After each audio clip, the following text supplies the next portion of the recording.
So hello and welcome to the video. Back to cruising today, and I've been on another cruise. After 6 nights on the Celebrity Silhouette and 7 nights on the Anthem of the Seas, when I saw a very reasonably priced cruise on Princess Cruises, I couldn't resist. This was my first cruise with Princess Cruises, and as it competes with many of the other brands that I've previously travelled on, I expected the experience to be broadly the same. In many ways, it wasn't. But did I like the differences? Has Princess now eclipsed Celebrity as my favourite cruise line? And which member of YouTube cruising royalty did I bump into on board? To find the answer to all of these questions, stick around. Hi, I'm Matt, and I love cruising. I love the ships, the places you visit, the entertainment, and every now and again I'll also enjoy a drink. So subscribe to the channel so you can come with me on my next cruise. So the differences started before boarding. Royal Caribbean and Celebrity both required you to take a PCR test before arriving at the port. They reimbursed you for that, but it meant that you could arrive and go straight to the check-in. Princess required a lateral flow test to be taken on arrival in the luggage area of the terminal. People with quayside parking could take the test in their cars on arrival, but as it was the week of the Southampton boat show, all dockside car parks were fully booked, which meant I needed to park elsewhere and take a test at the terminal. A quick swirl around the nostrils and my tonsils remained unmolested on this occasion. Once it was done, it was a short walk around to the main entrance. The check-in process was cleverly designed to keep people moving. Lots and lots and lots of staff, and it was a very smooth process. You then take a seat until your test result comes through, which for me took 21 minutes. It's a little nerve-wracking when you're sitting and waiting, but I'd taken another lateral flow test the day before just to be sure, so I wasn't too concerned, although a positive result would really mess up your week. With a negative test result in hand, you can then complete check-in and you're given your medallion. More on that later. Then to security. My instincts were screaming that this queue was wildly unsafe, but as everyone had passed a test within that hour, the queue was probably the safest place you could be on the planet. The test on arrival did slow down the boarding process, so it was well over an hour from car to ship, but it did spare you the chore of having to go for a PCR test in the days before departure. And then you were on board to a very pleasant welcome from the crew. So the Sky Princess. At 145,000 tonnes, it fell just about slap bang between the Silhouette and the Anthem in terms of tonnage. It's a big ship.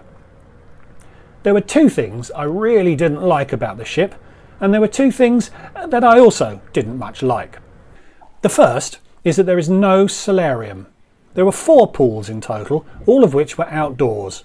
The pool at the stern of the ship was almost comically small and felt a bit gimmicky. Every ship I'd previously been on has had a solarium. We did have some decent weather despite sailing in late September, and the main pool was heated, so I did use it.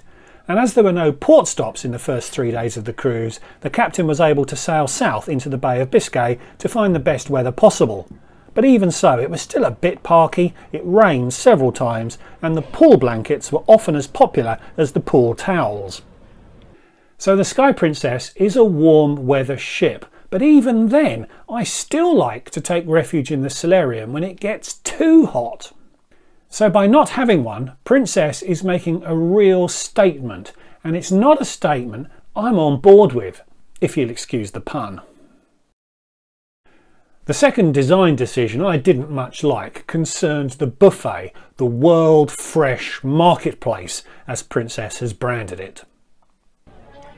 I thought its design was oddly claustrophobic. Low ceilings are not unusual for buffets, but the serving stations were somewhat higgledy-piggledy, and some were sort of tucked away and hidden. It wasn't the open, welcoming space you find on other ships. Compounding my disappointment was my sense that the food itself wasn't that inspiring. I felt that Princess had narrowed its buffet offering far further than the other cruise lines. After 3 visits over the first couple of days, I didn't go back, as I thought the food available elsewhere was so much better. I will add here that the buffet was also open in the evenings, which I'm not sure was a sensible decision if it meant that the breakfast and lunch servings were compromised to accommodate that third day part. Before I pile on more criticism, I will say that the food I enjoyed elsewhere on the ship was excellent. The main dining room in particular offered some quite interesting dishes that were perhaps a little more adventurous than I'd seen on other ships. The dishes were presented beautifully and were absolutely delicious. Instead of heading to the buffet, I preferred the salty dog grill by the pool, which offered pretty decent hot dogs and burgers, but also some really delicious tacos, so delicious that I'd always eat them before I remembered to film them.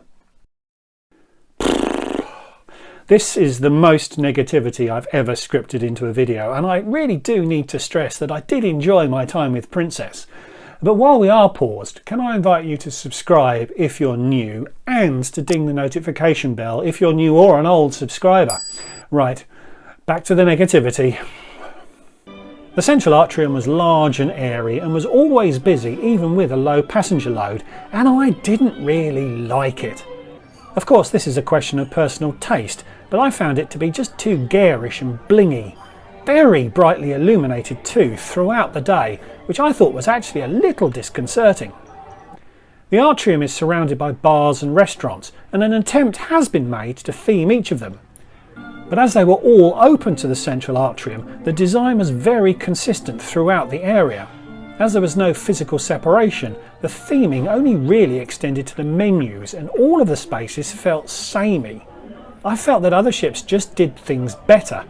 Even when venues lead off from the main communal area on other ships, they are separated in some physical way, so theming does work, and you can tell the difference between venues. Things were a little more to my taste away from the atrium, and there were some pleasant spaces to spend some time. The Sky Princess actually has 3 significant performance areas, which is one more than you usually see. But the final headline point I wanted to make was about the entertainment. The main theatre has a single level design with no balcony and has a capacity of about 1,000, which is quite small, and for a ship that can hold 3,700 passengers, it means a lot of people aren't going to get a seat for shows. Getting a seat wasn't a problem on my cruise, but I wouldn't enjoy having to get to the theatre an hour before a show to guarantee a seat, particularly as that capacity has only been achieved by squeezing the seats together, and the venue offered no drink service. Another bold design choice made by Princess that I just didn't like. As for the main theatre entertainment itself, I had another issue here. We had 5 nights aboard, so there were 5 main shows. There was a production show called Rock Opera, which was performed by the ship's company, which was simply outstanding. It's actually the first show on any ship that I've gone back to see a second time. There were 2 headliners aboard, comedian Josh Daniels and singer Philip Brown, who between them headlined 2.5 shows. Both were excellent. But the other 1.5 nights featured singers from the ship's production cast. On one night, Dan Domenech split the bill with Philip Brown, and on the other, Ross Hunter headlined a solo show.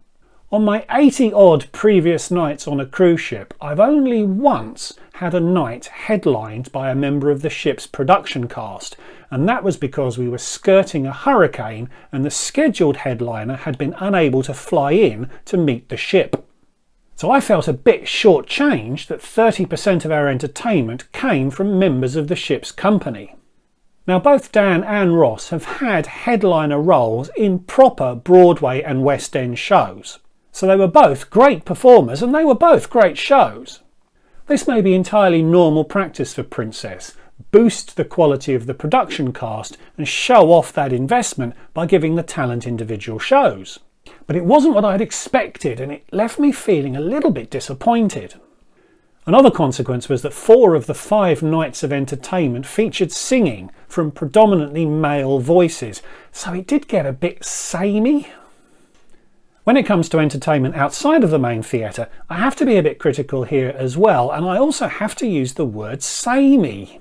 All of the performers were hugely talented, but there was a lot of jazz, classical strings and classical piano, which I thought was really bland and repetitive. But then there was Christo. Christo rocks, literally.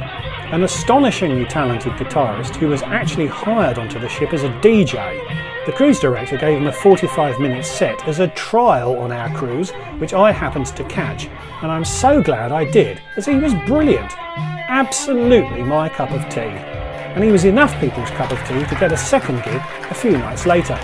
He couldn't single-handedly salvage my opinion of the entertainment on the Sky Princess, but he did give me something to enjoy.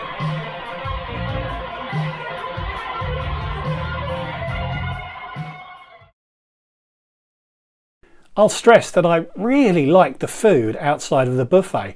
The drinks package was really good too. There was always an interesting cocktail to try, and some of the wines that were available were quite excellent. I also really liked my cabin.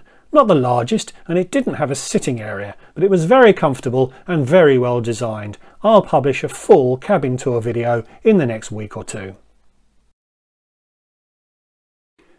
And I thought the staff were brilliant. Despite the ongoing hardships they all face, they were uniformly bright, attentive and friendly, and I sensed that they had some of those higher level problem solving skills that I've accused Royal Caribbean of not choosing to invest in.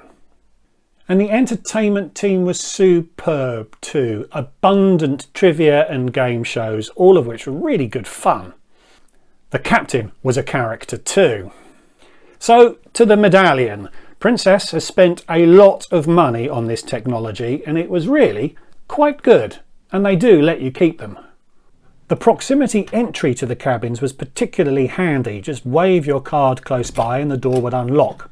You could use the app to see menus and make dinner reservations, and you could order food and drinks to be delivered to you. The staff would then use the proximity technology in the Medallion to find you. This worked well, although service could have been a bit quicker when you placed an order. Overall, a real enhancement to the cruising experience. So, has Princess usurped Celebrity as my favourite cruise line? No, they haven't. Don't get me wrong, I had a great time on Princess despite all of these criticisms, and I'm sure you would too.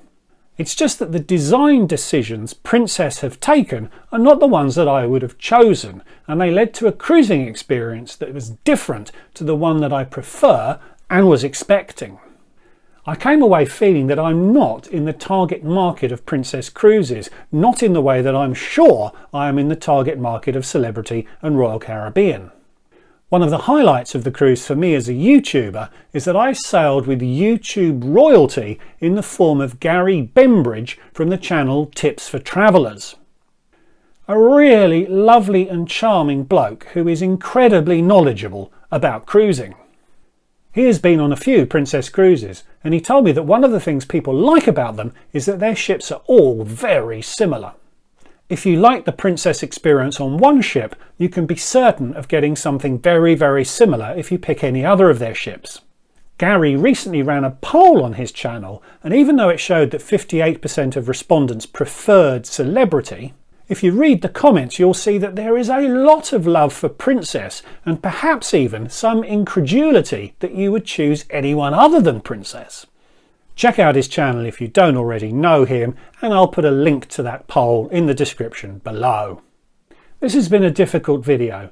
I've concluded that Princess just isn't for me, but I've tried to present that in a way that will help anyone considering them set their expectations for what the experience will be like. And with those expectations correctly set, you'll have a great time. It would really help me out if you'd give this video a like, and please leave me a comment. Have you sailed on Princess? What do you think? Am I being fair or am I being a little bit harsh? Subscribe if you're new, and if you'd like to see what I thought about my Celebrity cruise, check out this video, and for my Royal Caribbean cruise, try this one.